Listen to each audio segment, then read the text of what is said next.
My dear students, this is class 10 maths chapter 1 relations and functions example 1.22 பார்க்க போறோம்.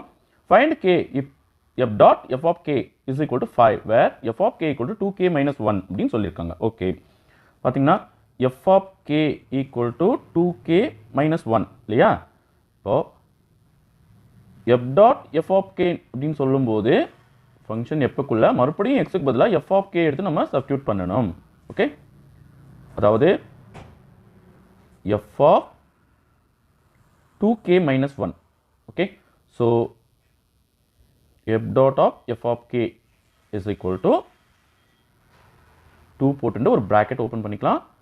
minus 1 இருக்கு பாருங்க 2k minus 1 இல்லையா k க்கு பதிலா bracket open பண்ணிக்கோங்க மீதி எல்லாம் அப்படியே எழுதிக்கோங்க.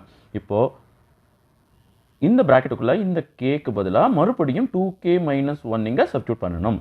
Okay, so 2 2s are 4 k இருக்கிறதுனால 4k ன்னு வரும். 2 into minus 1 minus 2 வெளியே ஒரு minus 1 இருக்கு. ஸோ இது டோட்டலா 4k minus 3 ன்னு வரும். அதாவது ரெண்டும் லைக் சிம்பிள், அதனால ஆட் பண்ணி மைனஸ் சிம்பிள் போட்டுக்கலாம். ஓகே, சம்மில் என்ன சொல்லியிருக்காங்கன்னா f dot of f of k equal to 5 ன்னு சொல்லியிருக்காங்க. அதனோட வேல்யூ வந்து 5. So that implies 4k minus 3 equal to 5.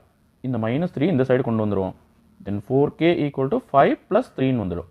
அதாவது minus 3 அந்த பக்கம் போனதுன்னா plus 3 ஆயிடும். then 4k equal to 5 plus 3 வந்து 8. then k equal to 8 by 4. 1 4 is 4, 2 4s are 8. so k equal to 2 அப்படின்னு ஆன்சர் கிடைக்கும். Okay, thank you.